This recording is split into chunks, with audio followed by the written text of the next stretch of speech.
البلاد. الكثير من الشباب الجزائري الذي راح يصور ويجول في دول أخرى وحاول أن تكون له مكانة وضرب الأمثال وأصبح يقود عدة أنشطة من أكبر الأنشطة في الدول. ونذكر لكم واحد ولا اثنين ولا ثلاثة ولا أربعة. إلياس سيرموني إلى معايا بس ده بنسيبه لا كملها راح أمريكا دفع سيسون دكتوراه توصل بيا أنه يصبح هو الأول في أمريكا في الموضوع هذا.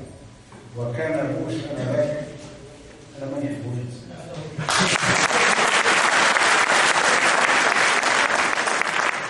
كان بوش الأب له مرض صاروا وجالوا به من كندا إلى كل دول لا فيدراسيون أمريكان ما يقدروش الحال.